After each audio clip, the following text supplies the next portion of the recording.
आज के लेक्चर में हम बात कर रहे हैं एनवायरनमेंट के डेजर्ट इकोसिस्टम टॉपिक की। डेजर्ट्स आर एक्रिड रीजन्स होती हैं, स्पेशली लो और हाई टेम्परेचर होता है और वेजिटेशन बहुत ज़्यादा लिमिटेड होता है। और जो एक्रिड रीजन है उसका मतलब है कि मॉइस्चर बहुत ज़्यादा कम होता है और ड्राइनेस बहुत ज़्यादा होती है। उस टर्म को हम एक्रिड रीजन बोलते हैं। अब डेजर्ट जो है हमारी क्लाइमेटिक कंडीशन के अकॉर्डिंग जो डेजर्ट्स हैं वो 2 टाइप में डिवाइड हैं, hot desert and cold desert. ये बहुत ही कम रेनफॉल को रिसीव कर पाती हैं। एवरेज रेनफॉल डेजर्ट जो रिसीव कर पा रही है लेस देन 25 सेंटीमीटर, और पूरी वर्ल्ड जो है अबाउट 17% डेजर्ट एरिया ऑक्यूपाई कर रखा है। जो डेज होते हैं उस टाइम पर तो बहुत ज़्यादा हॉट होता है डेजर्ट एरिया और नाइट्स में बहुत ज़्यादा कोल्ड होता है।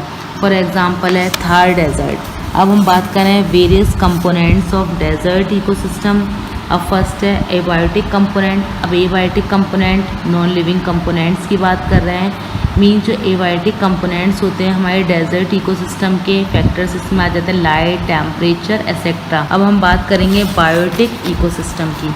अब बायोटिक मीन्स लिविंग फैक्टर्स की हम बात कर रहे हैं, तो इसमें हमारा आता है पहला ऑटोट्रॉफिक कंपोनेंट्स। मीन्स हम प्रोड्यूसर्स की बात कर रहे हैं, जैसे ग्रासेस आ जाएंगी इसमें, श्रब, ट्रीज, ये हमारी ऑटोट्रॉफिक कंपोनेंट्स में आ जाएगा डेजर्ट इकोसिस्टम के। ये बहुत ज़्यादा एरिया कवर करके रखते हैं। Branch root system. अब नॉर्मल जो कैक्टस होते हैं वो हमारे प्रोड्यूसर की तरह वर्क करते हैं। कैक्टस को हम सक्लेंट भी बोलते हैं। अब सक्लेंट का मतलब होता है कि ये बहुत ज़्यादा थिक या फ्लैशी सेल्स होती हैं जो वाटर को स्टोर करके रखती हैं स्टेम में, उसे हम सक्लेंट्स बोलते हैं। जो कि कैक्टस होता है ये प्रोड्यूसर की तरह वर्क करता है। अब जो लोअर प्लांट्स होते हैं जैसे लेचेंस है, जीरोफाइटिक है, मॉसेज है, ये भी हमारे प्रेजेंट होते हैं।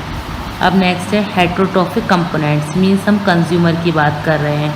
अब जो कंज्यूमर होते हैं ये इंक्लूड करते हैं रेप्टाइल्स, इंसेक्ट्स, ये और जो कि हमारे इस कंडीशन में रह पाती हैं। अब जैसे हमारे लिजार्ड है, स्नैक है, कैमल्स है, ये हमारे हेट्रोट्रॉफिक में आ जाते हैं। अब नेक्स्ट हम बात करेंगे डीकम्पोजर की। अब जो हमारा सबसे मेन डीकम्पोजर है, मीन्स हम बात करें जैसे फंगाई। अब जो ऑटोट्रॉफिक और हेट्रोट्रॉफिक में जो हमारे डेजर्ट्स में स्पेशल काइंड ऑफ ऑर्गेनिज्म होंगे वो हमारे डाई हो जाते हैं और डीकम्पोज बना लेते हैं। मीन्स कॉम्प्लेक्स कंपाउंड बन जाते हैं, ब्रेक डाउन होकर कॉम्प्लेक्स से सिंपल ऑर्गेनिक कंपाउंड बना रहे हैं, उसे हम बोलते हैं डीकम्पोजर।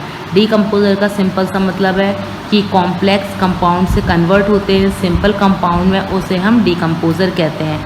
हमारा डेजर्ट इकोसिस्टम कंप्लीट हो गया। नेक्स्ट लेक्चर में हम एक्वेटिक इकोसिस्टम की बात करेंगे।